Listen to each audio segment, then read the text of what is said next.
Good morning class. Shri Deepchand Chaudhary Mahavidyalaya से मैं आज आपके सामने बीए थर्ड सेमेस्टर में आज हमारा टॉपिक है समूह के प्रकार। समूह कितने प्रकार के होते हैं आज हम वो देखेंगे। तो इसमें कुल 7 टाइप ऑफ ग्रुप बताए गए हैं। फर्स्ट है प्राथमिक और द्वितीयक समूह। तो प्राथमिक समूह कौन से होते हैं?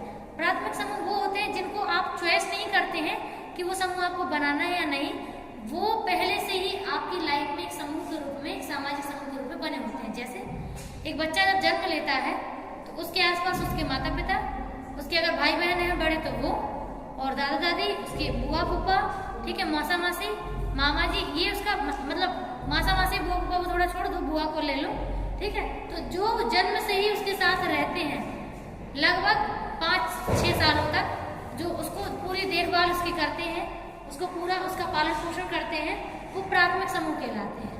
अब होते हैं द्वितीयक समूह।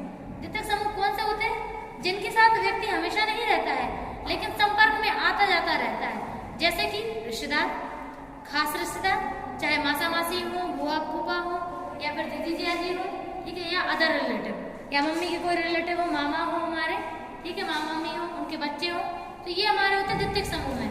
क्यों? क्योंकि ये समूह हमें मतलब भले ही मिलता पहले है लेकिन उसके साथ हम रहते नहीं है, ठीक है, उसके साथ रहने की हमें फिर आदत भी नहीं होती है, क्योंकि प्राथमिक समूह हमारे पास होता ही है। तो द्वितीयक समूह वही होता है जो अलग अलग फॉर्म में ग्रुप बनते रहते हैं। जैसे मान लीजिए बच्चा जब बड़ा होने लगता है तो आसपास के पड़ोसी लोगों के जो बच्चे हैं उसके दोस्त बनने लगते हैं। तो पड़ोसी हो गए चाहे उनके बच्चे हो गए, तो वो जो दोस्त बन रहे होते हैं वो भी द्वितीयक समूह में आते हैं। फिर बच्चे के टीचर, ठीक है, चाहे वो स्कूल टीचर हो या कोचिंग टीचर हो, ठीक है। फिर बच्चे के स्कूल एनवायरनमेंट के लोग जो स्कूल में रहते हैं उसके, फिर बाद में आता है कॉलेज ग्रुप, नेक्स्ट उसका प्रोफेशनल लाइफ जहाँ पर वो जॉब करता है।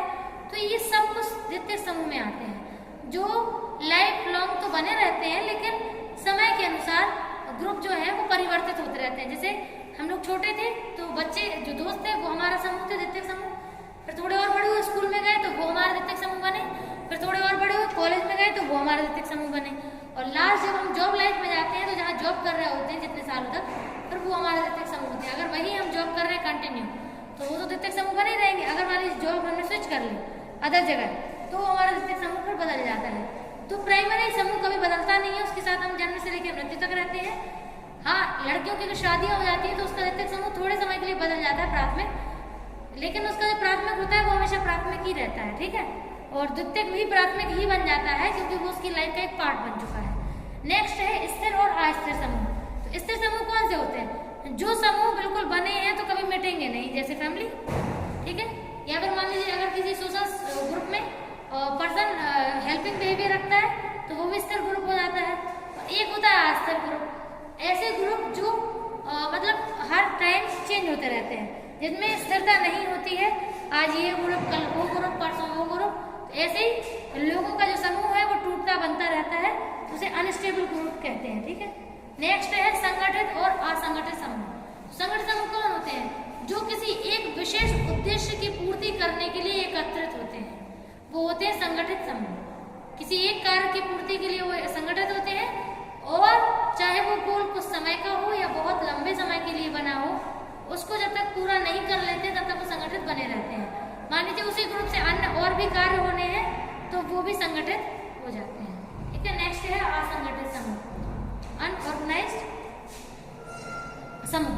अनऑर्गेनाइज्ड कौन से होते हैं? जो किसी एक विशेष के लिए, विशेष समूह उद्देश्य के लिए तो एकत्रित होते हैं, संगठित होते हैं। जैसे ही उद्देश्य पूरा होता है समूह अपने आप टूट जाता है, फिर एक नए समूह बनता है, ठीक है। तो ऐसे समूह लाइफ लॉन्ग एक जैसे नहीं रहते हैं, हमेशा इन समूहों की जो मात्रा है और समय सीमा है परिवर्तित होती रहती है, ठीक है।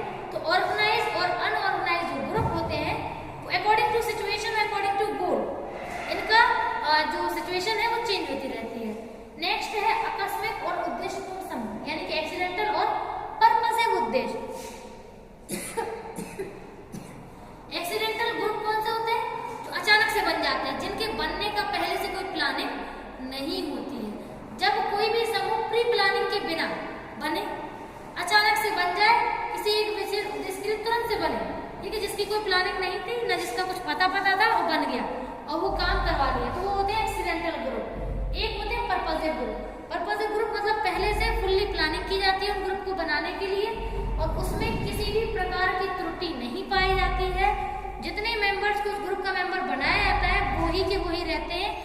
ऐसा नहीं होता है एक आध मेंबर चेंज करके दूसरे को डाल दिया जाए, बिल्कुल पॉसिबल नहीं होता है।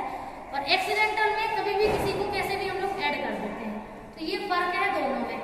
नेक्स्ट है अंतः और बाहरी ग्रुप। तो देखो अंतः ग्रुप कौन होते हैं, जैसे मान लीजिए संगठन में अंदर जैसे अपने वो है संगठन है, ऑर्गेनाइजेशन है, समाज है, तो उसके अंदर रह करके जो लोग गुप्त बातों को रखते हैं, पूरी सूचनाओं को संगठित रखते हैं और बाहर नहीं आने देते, वो होते हैं आंतरिक ग्रुप। ठीक है, एक होते हैं बाहरी ग्रुप जो बाहर की सूचनाओं को एकत्रित करके उस समूह में समाहित करते हैं और उससे एक पूरा परिणाम देने की कोशिश करते हैं। ठीक है, तो ये हो गया आउटग्रुप। नेक्स्ट है संदर्भ समूह, रेफरेंस ग्रुप। संदर्भ समूह कौन होते हैं, जब मान लीजिए कोई एक समूह बन रहा है तो वो किस वजह से बन रहा है, उसको बनाने में कौन कौन से सोर्स लगे हैं, वो समूह कितने समय तक चल सकता है, और अगर मान लीजिए वो सोर्स टाइम टू टाइम नहीं मिले तो वो समूह खत्म हो जाएगा, उसे कहते हैं रेफरेंस ग्रुप। यानी किसी एक विशेष चीज की विशेषता बताने के लिए समूह बनते हैं वो होते हैं संदर्भ ग्रुप। ठीक है, और लास्ट पॉइंट है हमारा गतिशील और अगतिशील समूह। देखो गतिशील समूह कौन से होते हैं, जो जिस कार्य के लिए आज जितने लोगों की जरूरत है उनको उतने लेके बना दिया, फिर नेक्स्ट के लिए जब अगले जितने लोगों की जरूरत होगी उनमें मूवमेंट करवाए, उसमें गति करवाई उस समूह में, और थोड़ा बहुत फेर बदल करके एक नए समूह का निर्माण किया ताकि वो कार्य अच्छे से हो पाए। ऐसे समूह बेटा चलते भी बहुत अच्छे से, मालूम है क्यों, कारण ये है कि फ्लेक्सिबिलिटी रहती है, तो उस फ्लेक्सिबिलिटी होने के कारण चीजों में कमी नहीं निकलती है। और अगतिशील जो समूह होते हैं उसमें जो चीजें आज बन गई वो लाइफ लॉन्ग चलती हैं।